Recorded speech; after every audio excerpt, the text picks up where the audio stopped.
Welcome to my new blog. আজকে আমি চলে আসলাম বাংলাদেশের গ্রামগুলো এক্সপ্লোর করতে, এবং বাংলাদেশের গ্রামগুলো অতি এক্সপেন্সিভ হয় এবং দেখতে অনেক সুন্দর হয়, যেটা আমি নিজেই দেখতে আসলাম। এটা আমাদের নিজেরই গ্রাম, আমি গ্রামে থাকি এবং গ্রামটাকে এক্সপ্লোর করতে চাচ্ছি এবং অনন্য লেভেলে নিয়ে যেতে চাচ্ছি গ্রামটাকে। এবং গ্রামগুলো দেখতে অনেক অনেক সুন্দর হয়। আমি এখন গ্রামের ভিতরে আছি, আমার বন্ধুরা হচ্ছে এরা।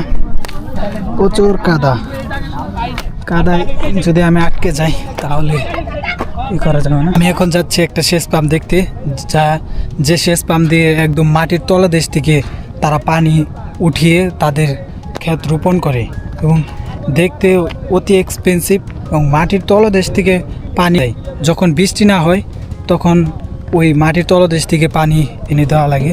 প্রচুর কৃষক এখন ধানের সিজন, তাই তারা ধান রোপণ করতেছে এবং দেখতে অতি এক্সপেন্সিভ, কারণ গ্রামের দৃশ্যগুলো অনেক ভালো। এখান দিয়ে কাদা, কিন্তু আমাদের এখান দিয়ে হাঁটতে হয়, কারণ এটা গ্রামের একটা ঐতিহ্য, দেখতেও অনেক এক্সপেন্সিভ লাগে। আমি আসছি আমার নিজের গ্রামে ঘুরতে, এবং আর পার্শ্ববর্তী গ্রামটাও দেখতে অনেক সুন্দর। এটা এক্সপেন্সিভ গ্রামগুলো আমি দেখতে